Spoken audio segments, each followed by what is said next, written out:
Perks me up every single time. So, my name is Jesse, everyone, and I am with Exploring by the Seat of Your Pants. If you're joining us for the first time, and I do believe we have some groups joining us for the first time, we are all about bringing conservation, adventure, and science into classrooms around the world. Now, all September long, I've been saying a huge thank you to all our teachers for joining us live on YouTube and on Facebook. I know that it's been 8 crazy months of school for you guys and all sorts of crazy things going on, so we really appreciate you taking time in your first month or first few weeks back to spend some of that with us as we highlight amazing people and places from across the globe. So all month long in September, our theme has been ocean plastics. We have run 20 plus sessions featuring researchers and explorers from all across the globe, and we are continuing with that trend today with National Geographic explorer, a Fulbright Nat Geo Storytelling Fellow, sea to source, Ganges River explorer, Lillygol Sedaghat. So she is a multimedia storyteller. She's going to share a bit of her own personal story today, some of the amazing expeditions she's had the chance to be a part of, and her own passion and enthusiasm for sharing science with you. So Lily, thank you so much for joining us today. And I'm so excited to hear from you and dive in with the talk. Yes, absolutely. Thank you so much for having me. I'm so excited to be here with you all. So I'm going to share my screen so you can see all the cool little photos that I have for you prepared today. Before I do so, I just want to say thank you so much for joining us. Thank you so much for your interest in this topic. Thank you for staying strong and resilient through these really difficult times for your students and educators and all the folks out there. Exploration and science, storytelling and adventure never stops, even if you have to do it from home. So let's get started, okay? Ooh, I'm so excited. And by the way, thank you for that. You're the first speaker to actually echo that message back to speakers, and I think it's really, really important, so I appreciate it. Yeah, we really appreciate all of you guys, and you know, it's tough times, but we're going to get through it, and the best way to do that is to share stories with each other, which is what I'm going to do with you guys today. So, if I may, let's get started. Perfect. Okay. Great. So, let me try and hide this little thing right here. Aha, here we go. Perfect. Okay, everybody. So again, my name is Lillygol Sedaghat. You can call me Lily. And today I'm going to talk about telling stories about plastic. So if you joined in on some of the earlier sessions, you've probably heard from marine biologists and adventurers who have worked within the plastic field, documented its impacts on both wildlife and human life. And today I want to talk to you about how do you tell compelling stories about this thing that we use in our day-to-day life, and how you can go out into the world and be not only an explorer, but a storyteller, to share your lessons and learnings with others to be able to inspire both behavior change and action on these important issues. So let's get started. So I'm a National Geographic explorer and storyteller who focuses on trash, which is kind of weird if you think about it, because like, why would you want to focus on trash, right? But I'm really, really interested in learning about how we use the things that we do and where do they go. You know, the Earth is one closed system, which means everything that we take from it and we throw away doesn't actually disappear. It goes somewhere and it affects someone or something. So as a storyteller, you begin by asking these questions. Where does plastic waste go? How do people use it in the way that they do? What do they think about it? And in understanding the relationship that we have with these tools, then we can be able to understand how we are living, and more importantly, how we want to live in the future. And that's what I do, specifically when it comes to plastics, recycling, and trash. Oh, and this is me following a trash truck through the mountains of Taiwan after an 8-hour adventure, seeing how they collect trash from indigenous communities in the central part of the island. So let's get started. I'm hoping we can do a little bit of interactive activity. Jesse, tell me if we can't. But I wanted to get your perspectives on what is the first thing you think of when you think of plastic. So maybe for folks who are joining us, you can type into the chat. And then Jesse, if you could perhaps read some of those answers to me, that would be really, really awesome. So just take a moment to think about what's the first thing you think of when you think of plastic. Yeah, so we've got some groups live on YouTube, Miss Places group, Miss Lamoth's group. So welcome in Berks Falls and Miami. If you guys want to share your questions in the YouTube chat, I'd love that. Joining on Facebook, YouTube, wherever. Miss Yafine, so they're having some tech difficulties, but they're live with us. Plastic and the ocean is what they came up with as their first thought. We've had this question in a few of our sessions over the last week. So useful is one of the ones that a lot of groups brought up. Great. Polluting is another one. So sort of two sides of the same coin. And then our comments coming in. Pollution, microplastics, water bottles. We've got Logan. So some great answers coming in. Great. Thank you so much for that, Jesse. I think that's really important to think about when we think of plastic, that it is both something that is useful and harmful, accessible and affordable.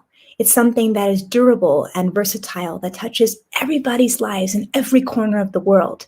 You found microplastics in the deepest sea trenches. You found them in the highest of glaciers and the highest peaks of mountains, and of course in our own lives. So this entity, this product, touches everyone's lives, and it is something that we have become accustomed to within our modern lifestyle to use and to throw away. It's a complex thing. So as a storyteller, it's really important that you focus on telling the complexities of this story. And so plastic is one of those things. Those are great answers, guys. Let's do another one. Okay, what do you think storytelling is? What is storytelling? Feel free to take a moment and then type it into the chat. And Jesse, same thing. If you could read off some answers, that would be awesome. Absolutely. We've never had this question in the history of Exploring by the Seat of Your Pants. So I love what sort of thoughts you might get from our teachers today. Geez, even with myself, I'd have to think about what storytelling means to me or what jumps to mind. It's, what's the word I'm looking for? Geez, bringing together a large body of knowledge into something that really impacts people is what I would sort of go with storytelling. In Miss Lamoth's class wanted to know, trying to make people relive what you were there for, relaying messages about culture we've got, sharing stories with each other, usually orally. Great answers pouring in, yeah. Yeah, those are all wonderful answers. And I want to share with you mine as well. So to me, storytelling is both an ancient tradition and a modern act of developing relationships with people and taking the time to get to know them and where they come from and who they are, seeing them as people and developing a sense of trust. And in a practice of active listening and active learning, you're able to take someone's experience, their story, and then connect it to these larger themes to be able to share information with others, to either inspire action, like Jesse said, or inspire change, or for you to have a more understanding, again, of who we are as a people, what is our relationship to the earth, and where are we in that intersection. So that's wonderful. The thing that I focus on as a storyteller who works in plastics is, again, the intersection between people's connection to plastic. So how do they use it? Why do they do so? And in thinking about these questions and following the flow of plastic as it moves from fossils in the ground to becoming these large carbon chains, to being all these versatile things that we use, to ultimately ending up in landfills or incinerators in the marine environment, it's something that's present and with us, that we as people are intersected in this concept.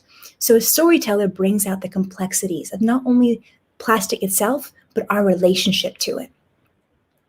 So today, I want to share with you two stories that I've covered as a National Geographic storyteller on two different places that have different relationships to plastic, and to focus on what do we know about this thing, how are we connected to it, and how can we use that knowledge to inspire change on how we want to live both now and into the future. So let's start with Taiwan. Taiwan is an island located off the southern-eastern coast of China. It was formed by the collision of the Euro-Asian and Philippine plates. 2/3 of it is covered with mountain. 90% of its 23.8 million population lives on the western coast. It's constantly racked by earthquakes and typhoons. They have to import 70% of their energy and 80% of their food, and yet they are considered to be one of the world's geniuses of recycling, with a 55% recycling rate. And citizens in their major cities, like the capital Taipei, New Taipei City, Taichung, they're mandated by law to separate their waste into 3 different categories at home: So one is burnables. The island is really small and they filled up their landfill capacity in the early 2000s. So they have to burn things that they can't reuse. The second thing is recyclables. There are 33 different categories of recyclables. So people have to sort through them, wash them. And companies, some of them in particular, are responsible for recollecting their items and then reusing that material in what's called a circular economy. And lastly, they have food waste, where they put their wet waste and their dry waste, all from the food, in one bin that then gets separated, and they use it to feed their pigs in the pork industry and as fertilizers for their farm. So the idea of reuse and circulation, knowing that the earth is a closed system, that we have limited resources, is really taken seriously in that place. So how did I end up covering waste management and plastics in Taiwan? Well, the answer is I really love Taiwanese milk tea. So I grew up in San Diego, California, and down the street from my father's apartment was a Taiwanese tea house, and it became my second home. I went there pretty much every day after school, and each time I ordered a large iced milk tea with half sugar, and sometimes with boba, those like really chewy, sweet tapioca balls that you can shoot out of a straws and they make really good targets on people. Not suggesting that you do that. And I grew up there writing my first love letter in that tea house, studying for the SATs at that tea house. And when I graduated from college, I went back to the same tea house, ordered the same milk tea, sat in the same orange chair facing the same window. And I asked myself, what am I going to do with my life? And in that moment, when I reached for my milk tea, I paused. And that was the first time that I saw the plastic cup and I saw the plastic straw.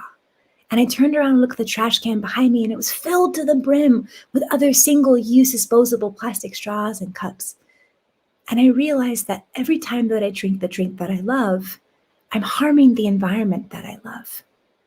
That I had this responsibility as someone who loved milk tea, but I also had a responsibility to the environment to make sure that it didn't end up in the marine environment or didn't end up in the landfill, decomposing and spreading methane into the atmosphere. So I decided to go to Taiwan to understand this international supply chain that connected this island thousands of miles away across the Pacific to my home. And that's how I ended up there. And as a storyteller, one of the really important things is talking to people, immersing yourself in an experience, walking down streets, going on trains, talking to people, saying hi to them wherever you are. And I met Ray, who is a plastics engineer who manufactures the plastic modems, the coverings that you have for your routers at home for Cisco, which is one of the largest internet companies here in the United States. And actually, my high school physics teacher was the one who introduced me to him through email. So I took 2 train rides, 1 really long cab ride down in the middle of the central area of Taiwan in a small place called Taoyuan. Like the cab rolled up on a dirt road and there was a single standalone building, and that's where their 9-woman-strong plastic manufacturing factory was. And they were one part, again, in this plastic supply chain. And so I sat down with Ray and 2 other engineers and then in their big conference room, and there was a large wooden lacquered table and glasses of water between us and little plastic wrapped candies. And we started talking. And I really wanted to understand things that maybe you now know, but I didn't know several years ago, which was, what should people know about plastic? If we're constantly using it, what should we know about it? And they started telling me things that I had no idea. So for instance, not all plastic is recyclable, that sometimes it's depending upon the material. Some things are, some things aren't. And things like how you can't recycle your coffee cup because maybe the outside is paper, but the inside has a small micro layer of plastic that you have to separate the 2 materials in order to recycle them both. And then he shared things with me about how recycling is a business, that we often forget that, oh, it's cool, it's a recycled product, but we as consumers who take things and use them have a responsibility to clean and wash our plastics so that they can compete against other newer materials that are made from more virgin plastics, that we are a part of that supply chain and that message. And then he shared with me that not all things, again, are recyclable, and some things end up in the same place. So the number 7 category that goes through 1 through 7 includes both bioplastics and the non-recyclables. And sometimes you may hear bioplastics as being compostable, when in actuality, the only way they can be compostable is if they're separated from the rest of your waste stream and put into an industrial facility where there are just other bioplastics, and they have to be heated up really, really high in order to decompose. And a lot of our systems just don't have that machinery or that waste separation. So it just ends up in different places. It was in that moment that I turned to him and I said, these are all really incredible things. I can't believe we don't really know. People don't really know about this stuff. Can you explain why people don't know it? Shouldn't you be telling people about these things? And he locked eyes with me from across this wooden table and he said, Lily, we manufacture plastic, so no one's going to believe us. And in our place, a lot of people don't believe in our government or government institutions. But they'll believe you because you're National Geographic and people trust you to do and tell the truth. And I realized then that storytellers have not only great power, but great responsibility, that they are these bridges that connect different sources of knowledge to different sources of people, to people all around the world. And that if you want to become a storyteller, an explorer, an adventurer, anything you want, you have a great responsibility to be able to learn information, listen and build relationships to people, and then share it in a way that's accurate and authentic. And it's hard, it's not easy, but it has enormous responsibility. So I want to be able to share things with you so that any of you are interested in becoming storytellers, you can become one.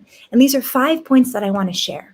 So 1, be interested in the story, right? So think about the things that you like, the things that interest you, the things that make you question.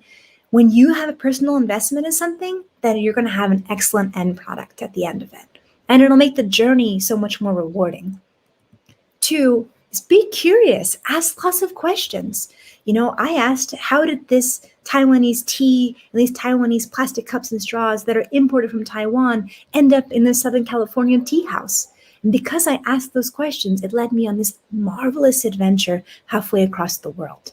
And I was able to ask plastic engineers directly what they want people to know about plastic.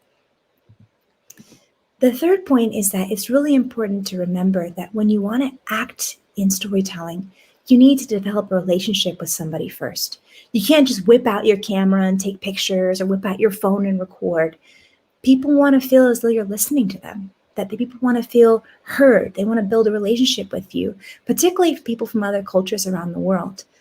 That time is really important, and you're there with them, and you're at this intersection between them and you, and somehow you guys are brought together. So be really present in that moment and build that relationship first before you end up sharing the story. The 4th thing is, verify your knowledge and your sources. It's like when you write a paper for school, just because you read something on the internet doesn't mean it's actually true. So make sure you get multiple sources to be able to reconfirm what is being shared. So after I talked to the plastics engineer, I asked several of my other friends who are both experts and scholars to verify this information before I published it. And finally, be creative in the way you communicate your ideas and your stories and the communication that you want to share with others. Those infographics that I just showed you, we made them into a postcard series. So we had 7 postcards and we mailed them out to different people. And then they could write on the back of those postcards and send different letters to their friends. So you're spreading the knowledge in a fun, unique, and creative way. So if you're interested in this, storytelling practice, right? It starts with you. If you're interested in your waste footprint and your plastics footprint, start with a journal. Take 1 week to write down every single thing you throw away and categorize it. Is it food waste? Is it plastic waste? Is it paper? And then at the end of that 1 week, think to yourself, what are the ways that I can change up my lifestyle? Or what are the ways that are missing that I need to find ways and knowledge about, and maybe even push government structures to include, to be able to minimize our waste footprint? Again, that's because everything we throw away doesn't just disappear. It affects critters in the ocean. It affects people maybe thousands of miles away. It affects our atmosphere and our weather and our climate. And finally, if you want to be a storyteller, if you want to share things with people, you have to practice active listening. So maybe when you go home today, take 5 minutes to ask someone about their experience with food. What do they like about food? And give them 5 minutes to talk to you. And then after the end of that 5 minutes, you take 2 minutes to recite what was being shared with you so that you're practicing active listening. And the person will give you feedback on how they feel, where they heard, what you're saying accurate. And this is a really, really critical skill, not just in storytelling, but just in life in general. So the final story I want to share with you today is the Sea to Source expedition. So last year, National Geographic launched their first women-led expedition along the Ganges River through Bangladesh and India. So we went, starting on the bottom right dot here, 2,525 kilometers from the Bay of Bengal in Bangladesh all the way up to the summit of the Himalayas. And we stopped in 10 different sites along the way to understand the relationship people have between land and sea and plastic. We know that a lot of rivers are responsible for ferrying plastic waste into the ocean, but we didn't know how or why. So we got a team of 24 different international scientists and experts from around the world to be able to go with us on this marvelous adventure and to be able to fill in those knowledge gaps. And the reason we chose the Ganga is because it is one of the most culturally and spiritually significant rivers in the world. It provides agriculture and irrigation to over 600 million people. There's a strong belief that if you bathe in the waters, your sins and your impurities will be cleansed. People use that water for washing food, washing clothes, bathing, and also for dumping untreated waste from chemical plants or sewage. It is also home to some of the world's marvelous biodiversity, dolphins and otters and crocodiles, and tons of fish and birds. And it is something that is captured within stories and poems. You see here people coming down to bathe into the Western Ghats. So it's a really, really powerful river for so many reasons. And in fact, in 2014, Prime Minister Narendra Modi of India launched a national mission to clean the Ganga because a lot of the untreated wastewater was causing pollution and harming biodiversity. So they were installing toilets and trying to get people to be more aware of the biodiversity of the river, building up communities that were trying to protect plastic from getting into the waterways. So what we did is we split up into 3 teams. We had a land team, we had a sea team, we had a people team that focused on the socioeconomics of why are people using plastics and single-use plastics? Are there alternatives? Yes, no. And I was on the land team, and we used a thing called the Marine Debris Tracker, which is a free app where you go around and you take this little yellow wheel and mark 100 meters. And in each one of the sites, we did this in multiple different places. And for those 100 meters, you point and look at every single piece of litter that's on the floor or that you see. And you put it into this app. And what it does is it creates these data-driven litter profiles of the communities. So what do you see on the floor? Stuff that's in the floor, usually because of rain or monsoon, ends up being carried and ferried into the river and then ultimately into the ocean. And we found that most of this, about 70 to 85% of it, came from plastic film. So cigarette wrappers, chip bags, all single-use sachets. And we realized that's because that was the only option for a lot of the people who were there, because they didn't make enough money to buy things in bulk or there were no alternatives. But everybody recognized when they came together that plastic was a problem and they were aware of it. And in fact, it was super cool using the Marine Debris Tracker app because a lot of the kids got involved. They saw these people like looking at trash, like, oh, what are you doing? What are you doing? And they came around and I was like, Asho, which in Bengali means come. So they come and then they'd find the category of the plastic waste, they'd press add and the phone vibrates. And they got so excited by that. We gave them high fives and soon we had like 50 people helping us track litter in their communities. And a lot of kids had not really thought about the waste impacts that they have in their community.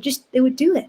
And they're like, oh yeah, now we got to like do something about it. And we have to find ways to make waste management infrastructure so nothing ends up leaking into the environment. So it was a way to connect with the community through technology, but mostly because of the relationships you have with people. So for me, one of the things that I ended up doing was documenting the entire experience of our team. So we spent the first 3 weeks on this boat. We lived on this boat. We ate on this boat. We took this boat to our different site locations. We had dance parties on the rooftop during the monsoon rains. It got hit by this crazy storm. And of course, I felt that if we're going to study the Ganga and understand the Ganga, I'd have to get into the Ganga. And these are my 3 friends, 2 of them from Bangladesh, 1 from India. They didn't know how to swim. I was the only one and the only foreigner who popped into that water because it's not very clean. And if you ever decide to do something like that, make sure you don't open your eyes or swallow some water while you're swimming, which is what I accidentally did, helping these girls get back onto the boat. And I was sick for a week. It was terrible. But it was a fun experience. And now I know not to open my mouth underwater. I also documented the amount of luggage and our journey through the thing. So we had 24 team members, but each of us had a backpack. The rest of that stuff is all scientific equipment. We had drones, we had wheels, we had drift cards, we had film, we had microplastic filters, tons of these things. So as you can imagine, getting in and out of airports, getting in and out of communities, and moving every 3 days between sites was quite something. So the takeaway that I want for you guys to have from this experience is that when you go out into the world, when you talk to people in your daily communities, you're building a bridge. This young woman saw us sampling in her community, and she had never seen women like out and about tracking litter with these scientific gadgets. But when we talked to her, she was so inspired and moved that she wished that she could be like us when she grew up. So wherever you go, you can use data and you can find information, but most importantly, it's about connecting to the people around you. Whether your story is in your own classroom, in your home, or it's out in the world, you want to be intentional about the way you present yourself, the way that you treat people, and the way you collect that information is just as important as the information that you get. And finally, so for classrooms, you can do this yourself. Get the Marine Injury Tracker app, start creating litter profiles.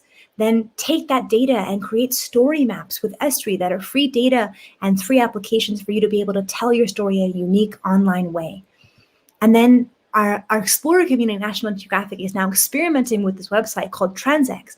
And it's a big map. And then you click on the points that you are at, and it pops up and you can see videos and photos of your expedition. And you could do that for your own home. And then the infographic site, I'm sure you guys are aware, but canva.com is a really great place to start out if you're trying to make like basic graphics.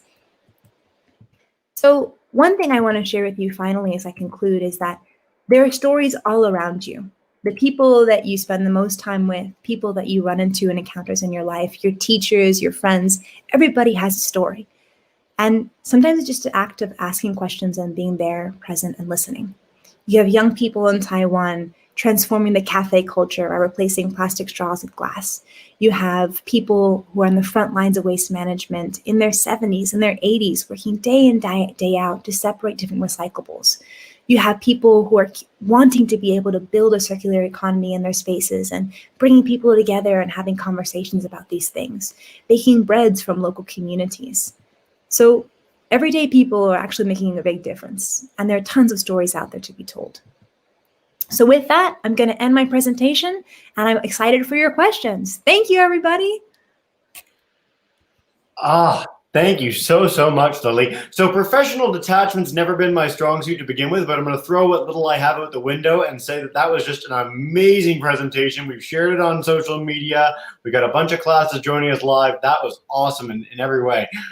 So we want to dive in with questions. Ms. Yofine, if you want to type in the chat bar, because I know you have a few audio difficulties. We've got a few classes joining on YouTube and Facebook. Please let me know your questions, share where you're joining from, and we'd love to take them. I'm going to start off with one of my own, Lily, which is just what's next for you? You've done these amazing things. You've gone to Taiwan, you've gone to India, you've done these amazing expeditions. Is there something big in the works for when the world opens up again after COVID, or what's going on? So I'm really glad you asked that question, because just 2 days ago, I completed an 800-mile bike trip from Portland, Oregon, down to San Francisco, California, with my partner. And the two of us did this bike trip to be able to understand the connections and intersections between coronavirus, climate change, and coastal communities. So we just got back. We had an incredible experience. We saw so many different things, the kindness of strangers, being able to use our bike trip to facilitate conversations about climate change, learning about the Pomo Native American tribe's relationship to climate and their identity being taken from them as the ocean acidificates. So there are so many stories that have just come out of that experience that we ended 2 days ago. So what we're going to do is we're going to put together a series of stories and put it out on blogs to get people aware about what we witnessed. And then in 2021, I received a grant from National Geographic to go back to Taiwan to create the first storytelling database of this thing called the circular economy. So what businesses, everyday people, policies are doing to be able to take an item and remove it from single use to single disposal, but refashion it into a new product. It's not just recycling. If you think about our lives, as we go through life, we have so many different stages. We're born, we go to elementary school, then middle school, then high school. We become workers in the workforce. Maybe some of us want to start families. We assume many different identities through our stages of life.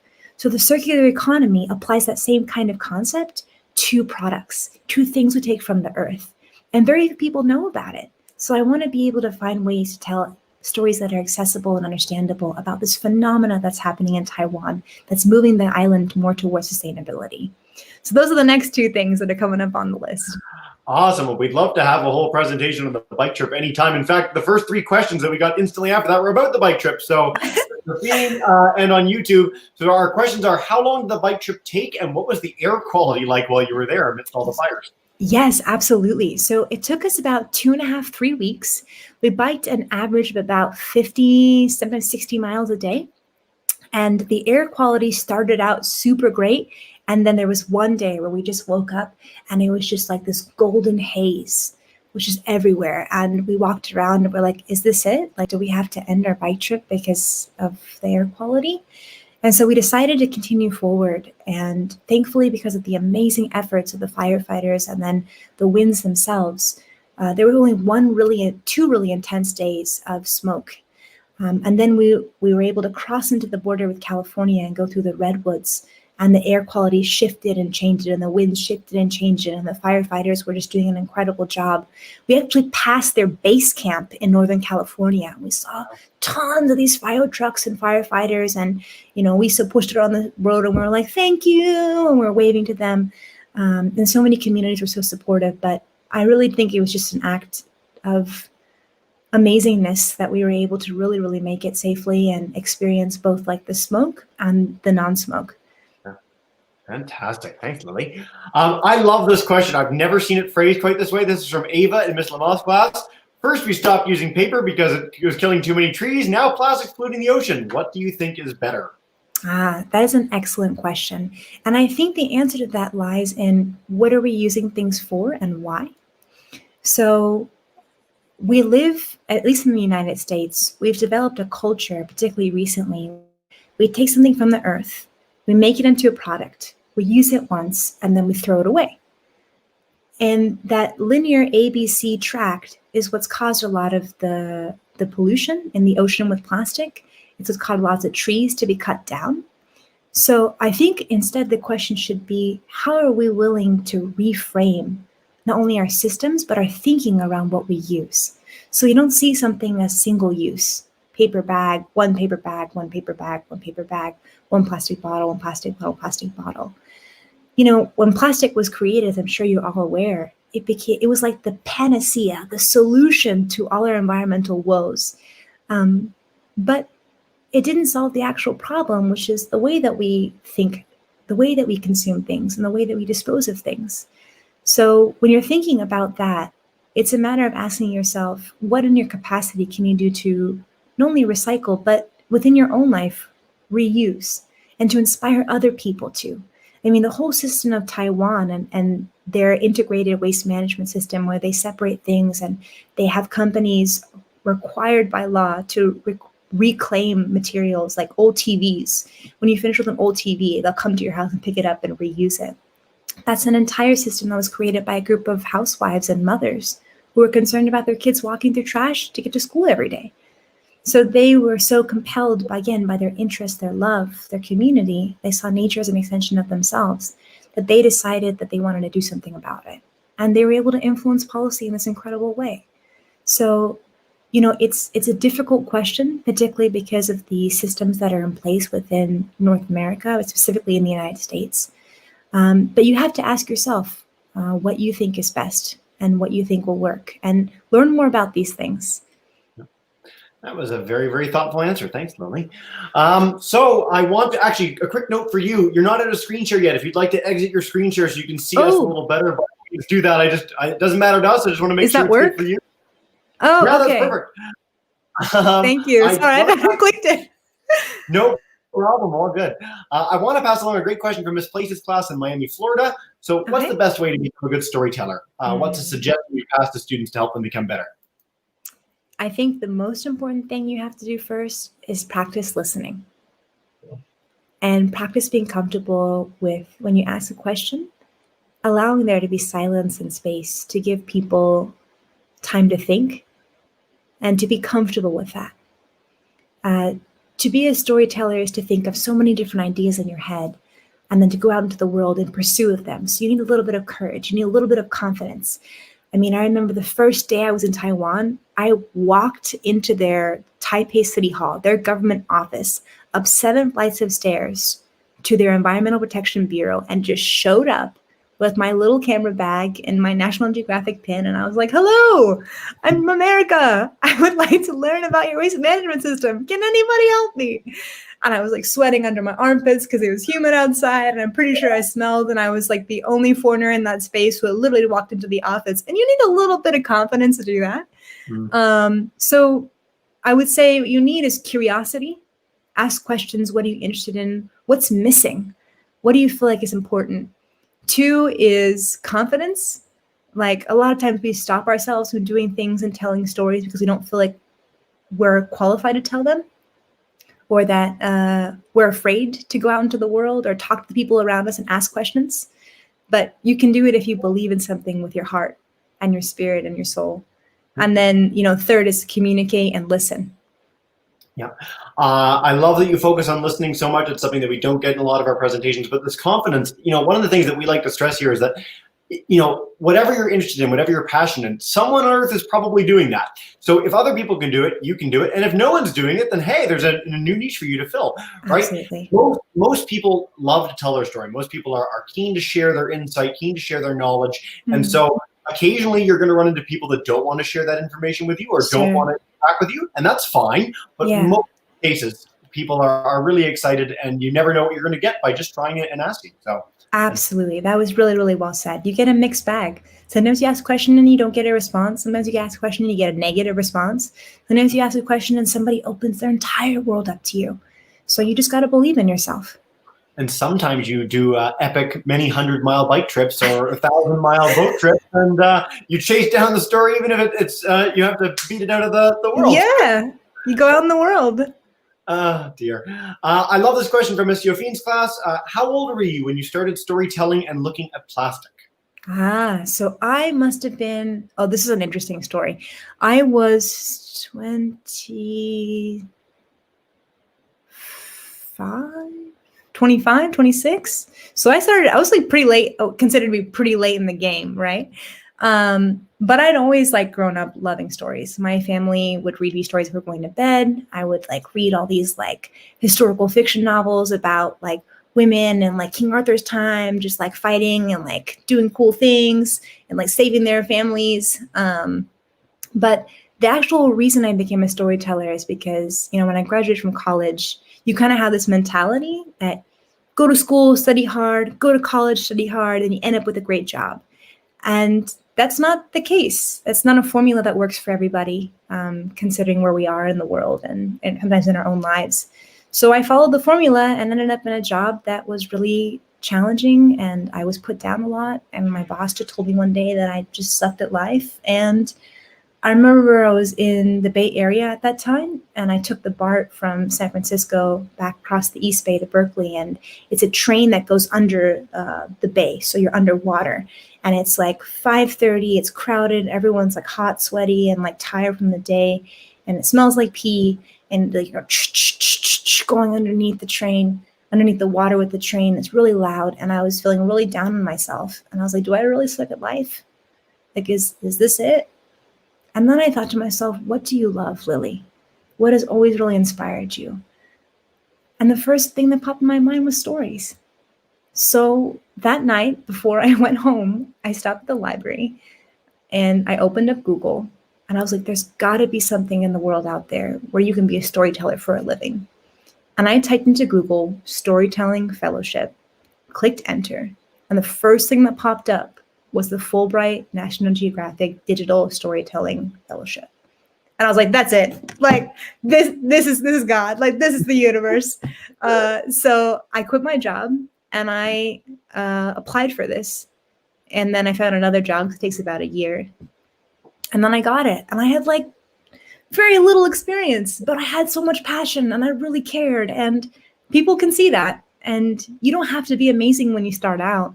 People will see the potential in you if you really care about something, if you're really interested and you're willing to learn and listen. So that's kind of the story behind all that. Yeah. I love that you highlighted that you started at 25, 26 too, because so many people, you know, when you're in school, you think, oh, I have to be a genius at something. I have to be getting straight A's in math or science if I want to do this. And one of the universals of the people we bring into this program is that is not the case. So many people start late. They change their career path entirely. They find something. Yeah. By the way, for all our students tuning in, if you can find something you are as passionate about as storytelling and plastics, as Lily is, with those two topics, you are set for life. And I love that story. So thank you so much for that. The good news about your talk today is that usually I ask speakers to wrap up and say sort of like a last poignant message. And every time we bring you in for after a question, it's a poignant message. So we're pretty much set for that.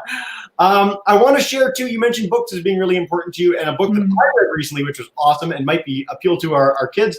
So Brazen, Rebel Ladies Who Rocked the World is an awesome book and some awesome art and storytelling. So if you want to see some great stories, check that out. It's a really, really cool read.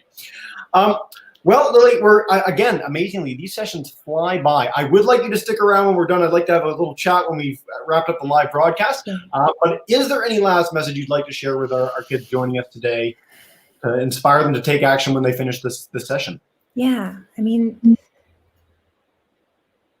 the world is at what feels like a breaking point. I think spiritually, I think within school, I think within your life. Like, I feel like everything is just so overwhelming, and it can feel really dark and really scary, and things are changing and we're not in control. So the best advice that I think I can give to all of you is stay true to yourself, stay good to yourself, be good to others, be kind, and remember that the only way you're able to develop a sense of resilience and strength is to go through difficult times. And when I think back to my own life and my own experiences, I am who I am today because of the hardships that I went through, but also the good times. And that life is filled with both of those things. So sometimes you can focus on the negative a lot, and that's why it can get really hard. But know that it's always darkest before the dawn, and that you're going to make it. And that you have as much value as everybody else does. And you have the power to make the world a difference. In your community, within yourself, within your family, within your friends. But you can't do it alone. Stay true to yourself, build a good network of friends who support you, and do your best to follow your dreams and carry that sense of resilience with you through all the times. And if that isn't a beautiful, positive message to wrap up our broadcast with, I don't know what is. Lily, thank you so much for joining us today. We really appreciate it. And thanks to all our classes joining in Florida, across Ontario, across the world today.